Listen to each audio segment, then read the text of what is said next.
Well guys, welcome back to my channel.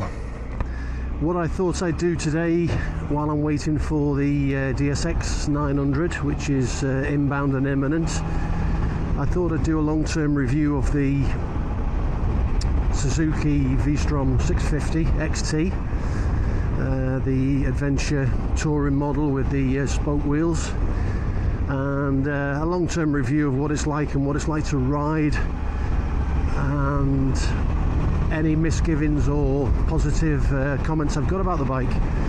Well, what can you say? This model's been around for a long time in a few different guises. The engine's been updated, but basically still the same 90-degree V-twin engine. So 650cc, pushes out about 70 brake horsepower. It's quite nippy 0 to 60 mile an hour or 100 kph. It hustles along almost like its sister, the SV 650 SV. It's quite a good all-round bike. There's nothing really bad you can say about it, apart from the front suspension on the 650 is not adjustable, and apart from that it's pretty much bulletproof. These things have seen 100,000 miles. No problem, as long as you keep an eye on the valves and the general valve check clearances are done in a timely manner, you're good to go. So yeah, what's my experience been like? Well, it is a heavy bike. It's a bit top heavy. We're looking at around 220 kilos. It's not like your big GS's with a Boxer with a low down weight. It's got a high weight. It feels like a big bike when you're on it. It doesn't feel like a small bike. And it's certainly comparable with the V-Strom 1000, although I would say it handles better than the 1000. It's a bit nimbler. Current tyres on this are not too intermediate. They're standard road tyres, I suppose you'd call them. We'll have a walk around and check out the specs a bit later on. So yeah, how's she ride? Well, she turns in okay. Got 19-inch front wheel, 17-inch rear wheel. So it's not all on all dual sport, if you like, or dual adventure. It's more road orientated, and I would imagine this bike is capable, and I have had it on fire trails, but it's not overly sure-footed. You've got traction control and ABS and different ride modes, so there are ways of compensating for loose terrain. What I find on any sections of off-road with this, with it having the 19-inch front wheel, well, I suppose you could say that about some of the GS's as well. Some of the big GS's only have a 19-inch front wheel, but I find it doesn't really want to be off-road. It wants to be on-road. Fuel economy, absolutely superb in miles per gallon. I suppose it does around 70 miles per gallon, to be honest, out of a 650 V-twin. Motorway speeds, it's okay. It doesn't redline until 10,000 RPM. 10 to 12 is your redline banding, and yeah, it goes okay. What I find on the motorway, it does seem a bit revvy at around 120, 130 kph would be around 80 to 90 mile an hour. You're doing around 6,000 revs, which is only in the middle of the band. But for those of you guys who ride a larger capacity bike where you're doing motorway speeds around 3,000 revs, it does feel a bit revvy. Plenty of overtaking speed. Obviously, if you're fully laden with the bags on the side and the rear bag, and you've got a pillion on, you're going to have to work out your overtakes. There's still plenty of speed there and plenty of power there to do it. So all in all, yeah, it's generally a good all-rounder. I mean, the proof is in the longevity that this model has been around, and it's still around. I know they've got the 800 now, which is no longer a V-twin, it's a parallel. But I think there's something charming about the V-twin motors. So we'll pop down this bit of off-road section, and we'll do a walk around the bike, and I can show you some of the bits and pieces on it. But it's superbly well made. This particular model's a 2018, so it's coming up mid-year this year to 6-year-old, and these bikes have a bit of a cult following. They're loved by their owners, and to be honest, they are a keeper, really. I mean, I'm only considering changing this purely because the front suspension's a bit hard. I know you guys are going to be saying that you can you can modify the front suspension. Of course you can, but the idea behind the DX was that it's more of a enduro style bike, and as you can see from the views around us, there's plenty of forest trails to get out and about and have a toodle on and explore. So that was one of the reasons I'm thinking of getting the DX and maybe getting rid of this. I mean, I'm a bit of a sticker for not getting rid of my bikes. I'm like a kid who collects toys and won't part with them. So it may well be, like I've said in previous videos, that I hang on to it, but not really practical to have two bikes in a similar sort of category. Anyway, we'll get off the bike and we'll have a walk around, and we'll go through some of the bits and pieces on the bike.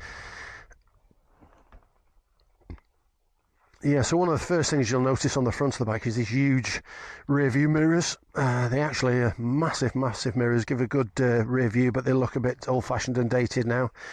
The luggage system I've got on this is a Shad system, so Shad top box, which is expandable, and it expands to take 2 full face helmets, no problem, and you can get a full face helmet and either side Shad bag. Yeah, tubeless tyres, running Bridgestones at the moment on this, and yeah, they're grippy enough, but like I say, they're more of a road bias tyre than an off-road tyre or an intermediate tyre. So we've got a, like I say, a 19 on the front and a 17 on the rear. Yeah, water cooled. You get standard bash guard and luggage racks and side protection built into the bike. The sump guard and the oil filter guard is only plastic, but it does the job if you're going to not do anything too extreme. We've got twin discs on the front, Tokito, and the same on the rear. Bridgestone tyres on the rear as well. You've got a aluminium frame chassis throughout, which does bring the weight down a little bit as opposed to a tubular steel frame. Yeah, it's a bit top heavy when you push it around manually.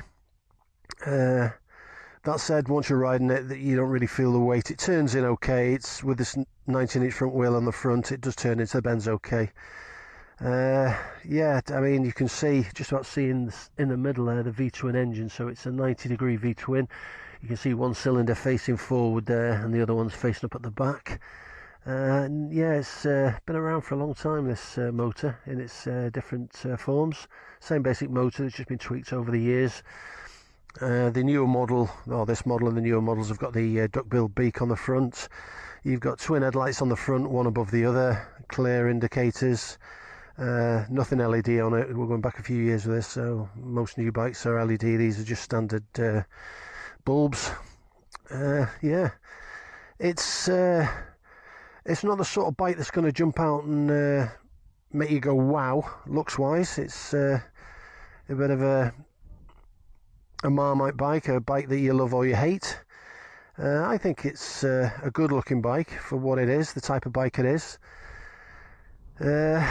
It's trying to be, it says on the front, you can see there, sports adventure tourer, so it's trying to be in a category where you can go adventure riding and off-road riding to a certain extent. Most people would ride this on road, to be honest, and it's the posture of the bike that appeals to a lot of people. You've got this upright riding position, your hands easily fall on the handlebars, and you're in a sat upright, very comfortable long distance bike. Seat height, off the top of my head, I think it's 825. I might be wrong on that, I'll double check. But with the narrow part of the tank and the narrow part of the seat at the front, it really does feel a lot lower when I sit on it. I can flat foot it quite easily, more so if you've got a pillion on the back, because you get the sag in the suspension then. With any bike of this type, you have to be careful if you're a bit restricted in height, how you stop on certain types of terrain. If you're on a camber and you've got to put your right foot down, and that's the lower side of the camber, if the weight takes you, especially with a pillion on the back, once you get past the tipping point, you're going to go over on this. Likewise with most big bikes, but most of you who've got a big bike will have experienced something like that at one time or another. Not so much on your own. Most big bikes are easy enough to control on your own. It's just when you've got a pillion on and you've got that extra pivotal weight on the back. Yeah, brakes. It brakes okay, it's not as sharp as I'd like. It could pull up a bit better with it being a sports tourer, because you can jiggle along on this. The front brakes are pretty good, the back are a bit spongy if I'm honest, but yeah, it does the job. So it's like I say, it's a bit of a love or hate. I mean, the people who have these bikes keep them for years and years and years, because to be honest, nothing really goes wrong with them. You can put some big mileage on these machines, and Suzuki are renowned for having superb engines and, you know, longevity of their bikes. The VL Intruder 1500, I had that 20 on years, and that was a carbureted bike, and I'd leave it for long periods of time, go to it, and all I ever did was basically check the battery periodically, drop the oil, clean the filter, and I'd go to that and I'd push the button and it'd start no problem, and I'd go out and have a toodle on it. So yeah guys, what do you think? Are people still buying these? I know they're still buying them second hand. People have switched to the 800 from the 650 as an intermediate between the 650 and the 1000. I've seen good reviews on that, but again, when you look at the overall layout, the controls, the dash, everything, apart from having a TFT screen now on the newer ones, they're still very, very dated.